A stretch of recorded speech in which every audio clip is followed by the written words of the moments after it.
closed for floods. Oh my God, there's that big rock. We'll take you to a region under stress and now underwater. And they convinced millions they were late to the cryptocurrency game, but were investors the ones getting played? They looked at the dot-com bubble and they said, this has a similarity to it. There's a lot of familiarity here. Amid a dramatic downturn, an emerging industry is facing questions. From ABC News, this is Start Here.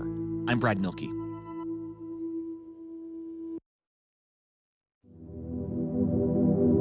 There is still not a written-out compromise gun bill in the U.S. Senate. Not yet. What we have is a framework and 20 senators, 10 Democrats, 10 Republicans, who have said, yeah, in principle, this looks good. And this framework got an important vote of confidence yesterday from Senate Majority Leader Mitch McConnell. For myself, I'm comfortable with the framework, and if the legislation ends up reflecting what the framework indicates, I'll be supportive. He's not promising to vote yes, but this is the closest he's gotten so far. He sounds positive, and with his vote would likely come several others. Remember, though, this agreement only hits on basic issues. Support for red flag laws in states that want them, stricter background checks, checks for domestic abusers, and an 18-year-old with a violent past. But these are not universal background checks. This language certainly doesn't outlaw AR-15s or put new age restrictions in place, which means around the country, even if this passes, there will still be people armed with assault-style rifles. There will still be 18 and 19-year-old teenagers armed to the teeth legally. And so if you're a school in the wake of Uvalde, Texas,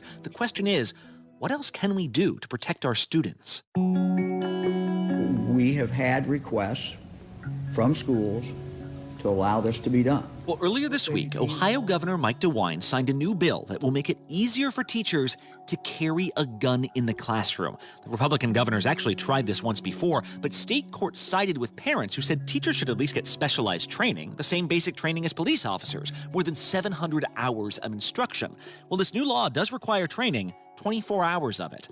After that 24 hours, as long as the school district is on board, a teacher can have a loaded gun in their Ohio classroom. It was not we pulled out of a hat kind of thing. We actually did a lot of research into what schools were doing already in Ohio before the Supreme Court decision, and that's why we came up with the provisions we put in the bill today. But there are several groups who are not on board with this, including some police organizations and teachers themselves. Let's start the day by hearing from one of them. Tracy Arway works in the Columbus City school system in Columbus, Ohio, where she is a special education coordinator. That means she works in several classrooms with special needs students around the district. And Tracy, let me just ask you, what was your reaction to this new law? Disgust, anger. I guess I am having a hard time connecting the dots of how arming untrained people are going to keep people safe. And that's what we would be, untrained, because let's face it, 24 hours is not a lot of time to learn anything proficiently. Yeah, are you a gun owner yourself, by the way? I am not. I have 3 small children in my house. Right. I've had gun violence in my family, and so I just choose to keep my household gun free. And so you wouldn't be one of these people that, like, you would not be somebody bringing a gun with you then if you had the opportunity? I would leave the profession if I was told I had to carry. If you told you had to carry. Now, what would it feel like to know that a teacher next door could have one, or a teacher down the hallway could have one? What does that mean to you? It's scary. And I have 3 school-age children, one at each academic level, high school, middle school, and elementary. And I'm really fearful to know that someone with as little training as House Bill 99 says would be at risk of harming someone accidentally in a situation. We are not law enforcement. We are not military. And to have a gun or have a teacher next door or one of my children's teachers with a gun it's a nightmare. And I'm not going to lie, I've had nightmares about it. Just the thought of that. Really? You've had nightmares just thinking about more guns in the classroom? I have. Do you know other teachers, by the way, like gun-owning teachers who are like, yeah, like I want to protect these students. I'm bringing mine. No, I know quite the opposite. People who are gun owners, concealed carry, go shooting at the range, hunting, and said they will absolutely never take their gun into a school. Can I ask you just about and we can come back to the bill in a second, but just about kind of the state of play for teachers right now. Like, do you envision, at this point, do you have to envision as a teacher what a mass shooting or what a shooting scenario would look like in school? Like, do you have to actually, have you had that like play by play in your head, I guess? Yeah, I don't go into a building without thinking of my exit plan. I am not in the same building every day. I'm not with the same teacher every day. And people laugh at me because I make sure I tell at least 3 different people that I'm in their building and where I'll be in the building. I want to make sure that if something happens, someone knows I'm there too, because I'm not there every day, and I want them to know to look for me. What do you mean to look for you? Like my body, if I were to get shot. Wow. I mean, like, I truly worry because I'm not in the same building every day. If there is a active shooter situation, I will be forgotten. Wow. The nature of the students that I teach or that I help the teachers with, they are not quiet. We still lock down and hide and stay quiet. And that's just not something that is in the ability level of my students. If you think of individuals with sensory issues, with autism, with cognitive delays, they don't understand what's going on in a normal routine, and they thrive on a normal routine. So if you're disrupting that routine, you are not going to have a class that can sit quietly out of view of windows and doors that have windows. Wow. It's just not something that they are wired to be able to do at no fault of their own. We're first. You know what I mean? Like, we're first is how it feels. We're first. If someone's looking for something and it's quiet everywhere, it's not going to be quiet in my room. and they're going to know where people are. Wow. Right. And then with what happened in Uvalde, Texas, and with what you're seeing from the legislature here, does this make you rethink your role as a teacher? Does it make you question your profession? Yeah, it doesn't make me question the profession. It makes me question why we're putting teachers in more roles than what we went to school for.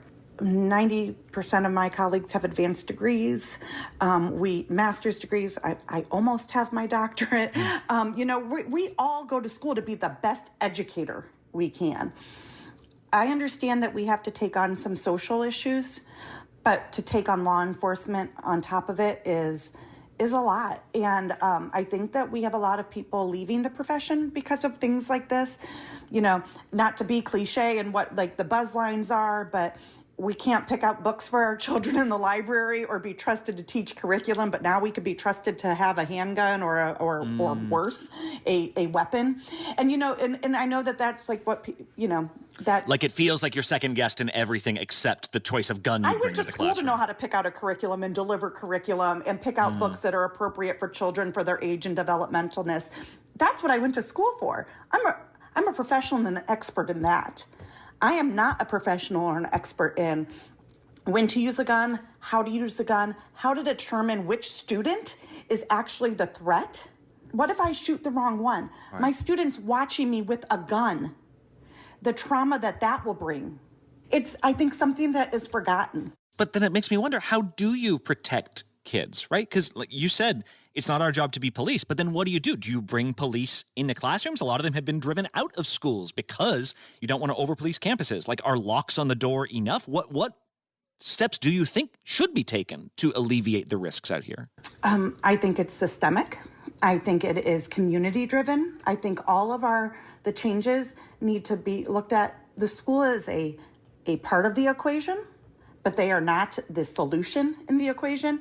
There are a lot of components that go into safe schools, safe communities, resources to help that mental health component before the individual thinks to get a gun. They're not arming doctors now. So why are they in there's shootings in hospitals? I mean, right. We just saw that in Oklahoma. So why are we resorting to arming teachers? We need to put money, resources, and effort into being proactive and not reactive. All right, that is Tracy Arway, Special Education Coordinator in Columbus, Ohio. Thank you so much for the time. Thank you. Next time on Start Here, if you thought a buffalo was the scariest thing you could encounter in the great outdoors, think again. We're back in a bit.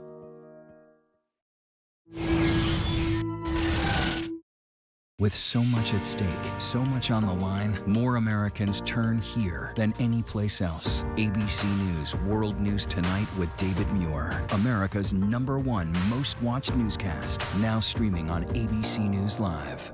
This is ABC News Live. The crush of families here in Poland. At refugee centers. In Putin's Russia. On the ground in Ukraine. Close to the front line. Here at the White House. Destructive Cat 4 storm. Here along I-5. Boston is in the bullseye. Let's go. We made it. ABC News Live, America's #1 streaming news. Anytime, anywhere. Streaming 24/7, straight to you for free. Thank you for making ABC News Live America's #1 streaming news. Admit it. These days, what you need to know seems to change just about every day. What is it that you really want to know, need to know? To help you not just get through your day, but to make the most of it. Feel smarter. Feel better. Feel happier. Well, how about a third hour of Good Morning America? GMA 3, what you need to know. Now streaming on ABC News Live. It's all about you. You never know what you're going to get on this show. That's all I'm going to tell you. Yes, Whoopi! This mic on? Can you hear me out there? Behind the scenes is always a better show. Absolutely, absolutely. That's what people don't see during the commercial break. Right, they don't. What happened? I had no idea really what I was getting myself into. That day that we walked out, I treasured that day. I couldn't sit there. You're doing good, Joy. You're doing good. Oh, yeah, baby. It was crazy. Behind the Table. Listen wherever you get your podcasts. Tomorrow on GMA, wake up with Chris Evans live. And Friday, Mr. Worldwide, Pitbull himself, with a Father's Day morning party event. Get crazy. Tell him where, Pitbull. Good morning, America. All on GMA, America's favorite morning show. America's #1 news, ABC News. Most watched, most trusted, and streaming live to you anytime, anywhere, and free. This is ABC News Live, America's #1 streaming news. Free to you 24/7. Watch America's #1 news whenever you want it, wherever you are, anytime. ABC News Live, streaming live and free on all platforms. National parks are incredibly safe places. A crime will happen. My wife has fallen. She's in really critical condition. At that time, I thought it was just a tragic accident. There's still a lot of questions we need to ask. There were small things that didn't totally add up. This is 2 lives for Harold that have died now. I was shocked. Something's not right. Friday night on ABC. This is not only a news story, it's a sports celebrity story. Greed, false trails, cold-blooded murder. How could you have murdered my son? Now, shocking new revelations. Are you kidding me? All new details. Just wow. And now, after 12 long years, there's a verdict, and a grieving mother finally has some answers. The 2020 event, Friday at 9/8 Central on ABC. No one was prepared for what would come next. Ready for a little GMA-ish promo? Okay, here we go. GMA 7A every day with Robin, George, and Michael. That's how you start the day. Boom!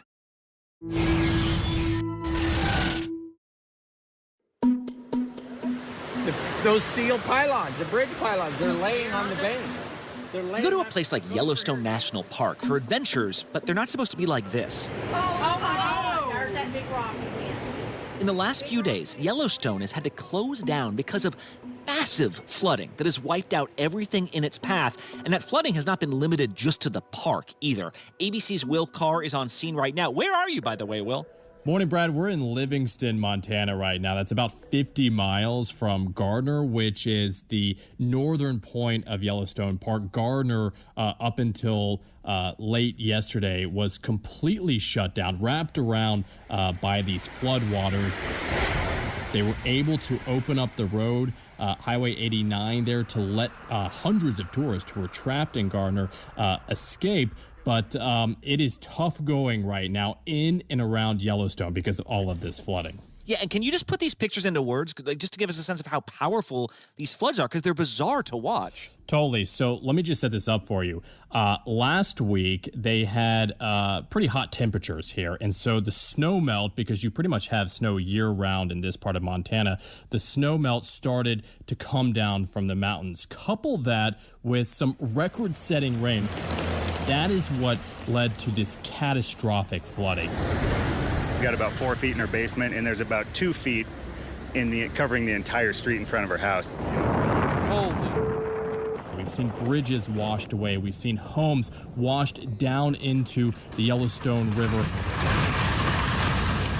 Cars flooded, businesses flooded, people trapped, trying to get to safety. Tell me what the last 24 hours have been like.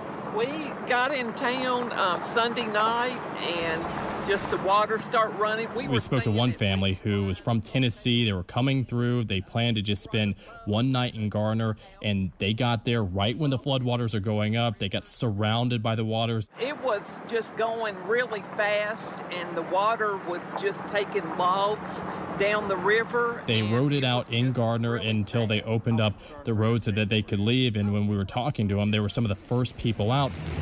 My grandparents were saying it's the highest it's been in about 100 years. The rain has stopped, but there are still areas that are swamped here. And as the water starts to recede, that's when you're going to really see the extent of the long-term damage.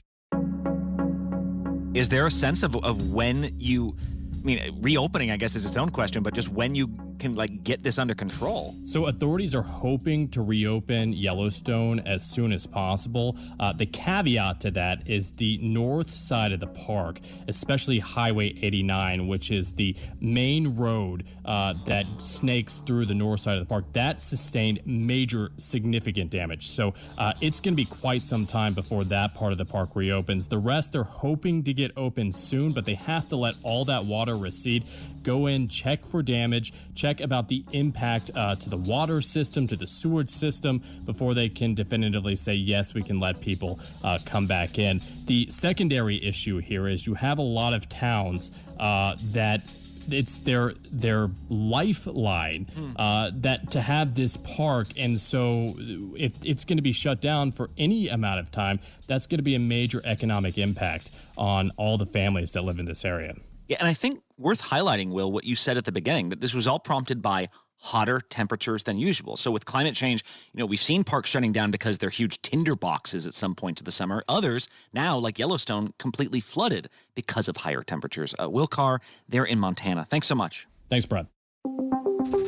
As inflation makes the U.S. dollar weaker and weaker, these are the moments you'd expect crypto investors to be wagging their fingers, right? Like, I told you so. Bitcoin and Ethereum were built to be a digital currency out of lockstep from the Federal Reserve. But yesterday, yet another crypto venture was hit with staggering losses. Coinbase, the largest crypto exchange in the US, announced Tuesday it would lay off 18% of its workforce. That's roughly 1,100 jobs. And it's enough to make you wonder, is this the moment the whole cryptocurrency market comes crashing down? ABC's chief business and economics correspondent Rebecca Jarvis is here. Rebecca, how bad is it getting for people who invested significant money in some of these cryptocurrency portfolios? Well, Brad, it really depends on when they invested significant money. If you invested at the height of the Bitcoin, Ethereum, crypto frenzy, and NFTs, and all of these various products that relate to crypto, if you started this year pouring money in, well, you're down significantly. You've lost about half of your investment, especially if you put it into Bitcoin. But if you started investing in Bitcoin 5 years ago, you're up about 750%. So it's really a question of timing. But I think what underlies what's happening in crypto is very similar to some of the trends that you're seeing in tech, in the NASDAQ, in all of these big tech names that have also fallen dramatically this year. And that is that we're in the midst of a gigantic change. The Federal Reserve is expected to raise key interest rates by a half point Wednesday in an effort to cool spending enough to curb inflation without tipping the economy into a recession. The Federal Reserve has had 0% interest rates, pumping money into the economy for a decade. And we're turning the page on that because really we have to in the face of historically high inflation. But there are costs to that, of course. The cost of hiking interest rates is that borrowing gets more expensive. It means there's less money sloshing around looking for investments in things like crypto and tech. And so we really are turning the page in a very different kind of way. And I should say, like, I don't own crypto. I've never owned crypto. And yet it's still so fascinating to me because it's felt like you said, Rebecca, in the last 1 or 2 years, these businesses have exploded. Like every celebrity and their mom is sponsored by a new cryptocurrency or a trading platform, or they're hawking NFTs. But if it goes belly up, like these spokespeople have already made their money. It's a bunch of regular people who maybe invested who are out of their savings. Is that part of the issue here, that there are so many different ways to invest and they all seem to be having their own crisis moment? Well, there's sort of this old adage on Wall Street that if it's on the cover of Newsweek, that's probably the peak of whatever it is. And so a lot of people looked at the Super Bowl and the number of crypto ads. I'm not an expert and I don't need to be. With FTX, I have everything I need to buy, sell, and trade crypto safely. And the big namings of sports stadiums with various crypto companies on them. Right. They looked at the .com bubble and they said, there's a lot of familiarity here. Now, it's easier said in hindsight because things were soaring into that moment, but it does feel like not some, but a lot of the excitement around crypto has come out. A lot of the wind around crypto has come out of those sales. Coinbase CEO Brian Armstrong warned a recession could be imminent, and with it, a so-called crypto winter. Now, anybody who's listening to this who's a crypto evangelist will fight me on that and tell me that this is their buying opportunity. But you raised a really important point at the outset, which is this is supposed to be the decentralized means of investing, such that when the Fed and other central banks do what the crypto community considers wild and outlandish things and borrows a lot of money, that crypto is supposed to be able to be the antidote to that, the hedge. What we have to focus on is what are the positive benefits of this technology that we know is here to stay and is going to disrupt the way we do things. But here we are in an environment where the Federal Reserve has done a huge amount of that, where we are sitting on gigantic piles of debt, the U.S. government, and worldwide, that's the case. Central banks have been doing this now, and it's not working out for crypto. And so last question, is this a momentary lapse, or is, like you said, the crypto evangelists will say, this is a whole new thing of money. Like websites didn't go away after the .com bubble burst. Like we just saw different websites later. Or is this the moment, like even if you're like sitting on like a few Bitcoins, you should just sell it now because eventually everything is going to go to zero? Is this buy the dip, Brad? Look, Brad, I'm not an analyst. I am a student of history. And historically, we have seen many different crazes surrounding lots of different assets. The big question that crypto still needs to answer is, what is that fundamental value other than the supply and demand to own the crypto in and of itself? What is the fundamental value? Where can I spend my Bitcoin tomorrow and know that what I'm spending for a cup of coffee in the morning is basically what I'm spending for a cup of coffee in the afternoon? And it was risky before to put money into these types of assets, and that risk is only rising in the type of environment that we're in. Yeah, and if the value of your stock goes down to very little, you still own a piece of a company. If the value of your gold goes down a little, you still own a piece of gold. If the value of your Bitcoin or your cryptocurrency goes down, you don't have anything. You got some zeros and ones. Rebecca Jarvis, really interesting. Thank you so much. Thank you, Brad. And one last thing. There are lots of laws in place to protect a person from being illegally detained. Like, if I ran up to you and threw you in a cage today, the punishments get stricter and stricter for every hour I detain you. But what if you're not a person? The Non-Human Rights Project argued there is an unlawful imprisonment happening in New York City, in the Bronx Zoo specifically, of Happy the elephant. Now, she's lived there for 45 years. She was brought to the U.S. in the early 70s as a baby. But this animal rights group filed a claim of habeas corpus, the legal statute that says if you're detained, you have to be brought before a judge and jury. Happy's never seen either. Happy deserves her freedom because she has autonomy. She's extraordinarily cognitively complex. This has become a more and more common type of lawsuit called a personhood case, filing a lawsuit on behalf of something you think should have some form of rights. But yesterday, the New York State Supreme Court said no, Happy is not a person. She's an elephant. And while Happy deserves compassion, she does not deserve habeas corpus. The next thing is I will be filing a suit saying that, well, veganism has got to be legally imposed because it's a denial of the personhood of the animals that we're eating. Part of the issue was this case could have extended far beyond one elephant. The chief judge openly fretted that under the plaintiff's logic, we might have to stop using farm animals. After all, that would be forced labor. Pet ownership could suddenly be thrown into question. This decision means that Happy will stay at the Bronx Zoo instead of being moved to a much larger sanctuary. But animal rights activists did note that out of 7 judges, 2 of them dissented, meaning as cases like this proliferate in other states, this is becoming a more accepted legal argument and less of a legal circus. By the way, Happy is not the only elephant at the Bronx Zoo. She apparently lives with another female named Patty. Apparently, though, Patty was not as good of a witness. Happy passed this personhood test where she apparently recognized herself in the mirror, so she gets the lawsuit. Start here tomorrow. If you got a smart speaker at home, by the way, always remember you can set us up there, get your news fix while you're brewing your coffee or slicing your bananas. I don't know what you do in the morning. That's your business. I'm Brad Milkey. See you tomorrow.